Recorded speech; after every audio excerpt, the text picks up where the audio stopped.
Bismillahirrahmanirrahim. Assalamualaikum warahmatullahi wabarakatuh. Om Swastiastu, Namo Buddhaya, salam kebajikan, salam sejahtera untuk kita semua.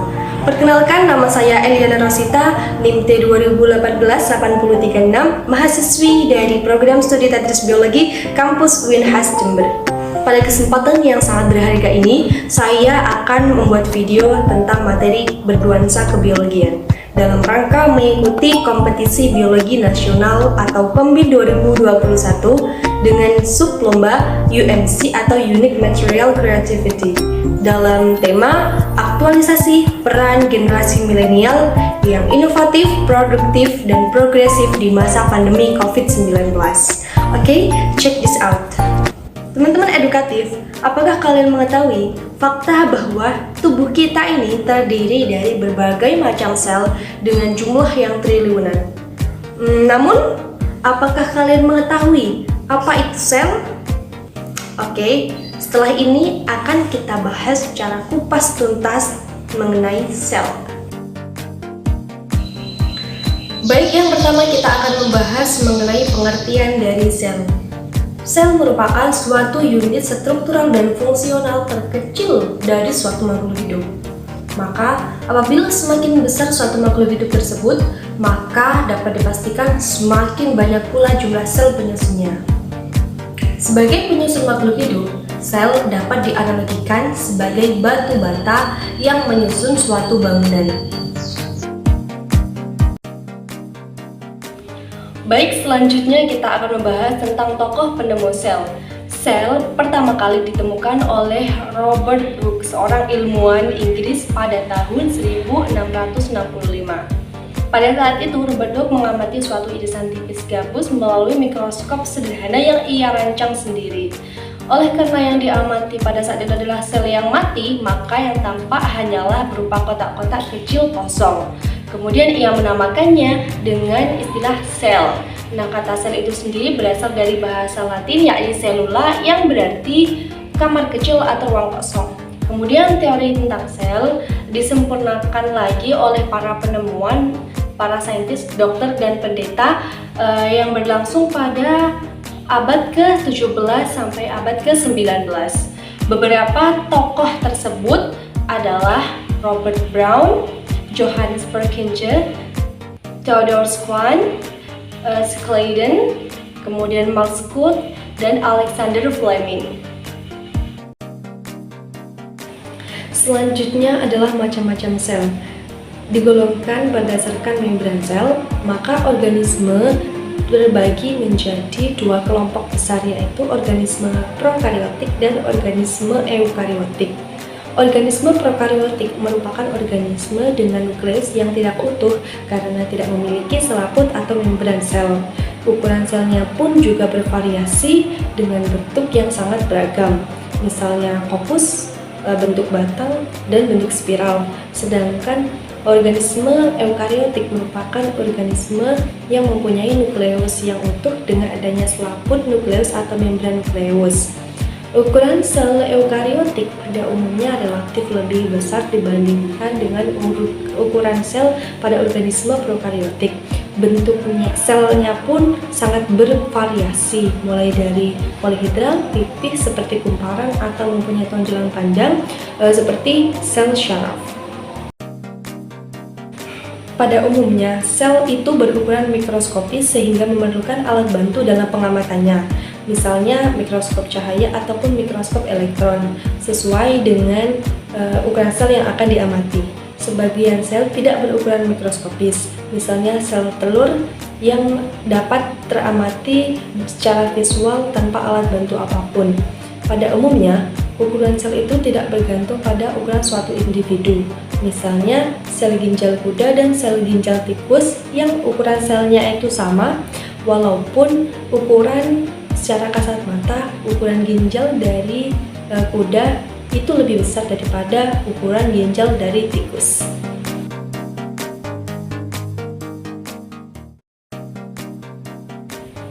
Secara umum, bentuk sel pada organisme bebas atau uniseluler seperti contoh mikroba itu bentuknya bulat. Namun apabila ada suatu pengaruh gerakan dan cara hidup yang lain dapat mengakibatkan bentuk sel tersebut berubah-ubah menjadi bentuk yang lonjong ataupun pipih.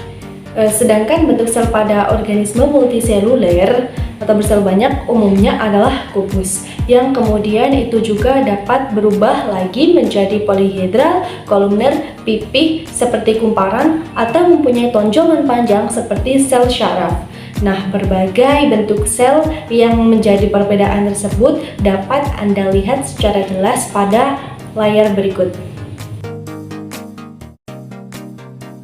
Kemampuan yang dimiliki oleh sel merupakan kemampuan untuk mempertahankan kelangsungan hidup dan jenis dari sel itu sendiri. Kemampuan fisiologis sel sebagai organisme yang hidup berhubungan dengan kemampuan fisiologis protoplasmanya. Antara lain kemampuan itu adalah iritabilitas atau dapat melakukan reaksi tanggapan terhadap perubahan lingkungannya. Kemudian kemampuan konduktivitas yang berarti dapat mengantarkan impuls yang dimulai dari adanya reseptor ke bagian efektor. Kemudian dapat mentransmisikan impuls atau dapat memindahkan impuls dari satu sel ke sel lain. Kemudian dapat bergerak, di mana bergerak ini ada beberapa jenis, yaitu kontraktilitas dan gerakan silia serta gerakan lainnya. Kemudian ada transport membran yang berarti dapat memindahkan molekul-molekul melalui membran semi permeabel secara langsung maupun tidak langsung dengan bantuan protein. Kemudian dapat melakukan respirasi, yang berarti proses oksidasi yang terjadi di dalam mitokondria untuk menghasilkan energi dalam bentuk ATP. Kemudian juga dapat melakukan pertumbuhan dan pembelahan sel, serta dapat melakukan konversi energi.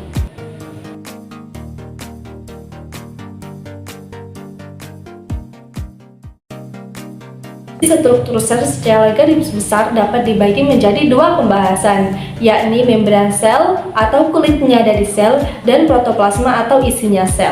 Protoplasma dibagi lagi menjadi tiga macam pembahasan, yakni ada sitoskeleton, di mana sitoskeleton ini memiliki banyak sekali unsur, yakni mikrotubula, mikrofilamen, dan juga filamen intermediate. Di dalam protoplasma juga ada inti sel atau nukleus. Dan nukleus ini dibagi lagi masih menjadi 4 pembahasan, yakni membran inti sel, kromatin pembawa sifat DNA, inti dari sel, anak inti sel atau nukleolus, nukleoplasma. Kemudian selain sitoskeleton dan juga inti sel, terdapat juga zat yang namanya sitoplasma, di mana di dalamnya itu masih terdapat beberapa macam bagian lagi, yakni ada sitosol atau cairan sel, kemudian organela organisel, dan juga ada paraplasma atau inklusio yang merupakan berupa organela yang telah rusak atau mati yang kemudian dipindahkan ke dalam sitoplasma untuk mengalami peleburan.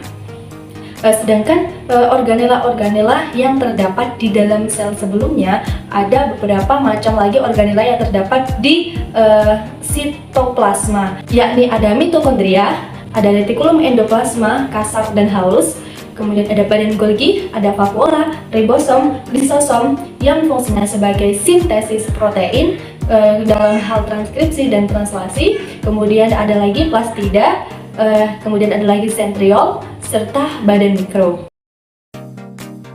Siklus sel dibagi menjadi dua fase, fase pertumbuhan sel dan yang kedua fase pembelahan sel.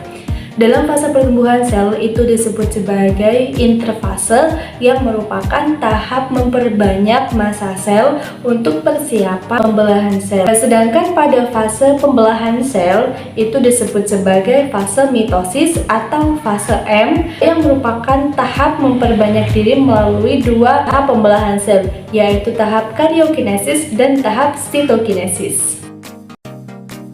Sel memiliki komposisi yang sangat beragam. Beberapa di antaranya terdiri atas karbohidrat, protein, fosfolipid, DNA, RNA, dan molekul kecil lainnya. Selanjutnya, respirasi sel atau yang biasa kita sebut sebagai pernafasan sel di dalam ilmu biologi dapat diartikan sebagai proses mobilisasi energi yang dilakukan suatu organisme hidup melewati pemecahan senyawa berasal dari energi tinggi atau SEP yang nantinya akan dipergunakan dalam menjalankan fungsi metabolit di hidupnya. Respirasi dapat terjadi pada seluruh hierarki kehidupan organisme, mulai dari individu hingga kesatuan terkecilnya atau sel. Nah, dalam respirasi ini berdasarkan kebutuhan oksigennya maka dibagi menjadi dua macam, yaitu respirasi aerob yang berarti memerlukan oksigen dan juga respirasi anaerob yang tidak memerlukan oksigen.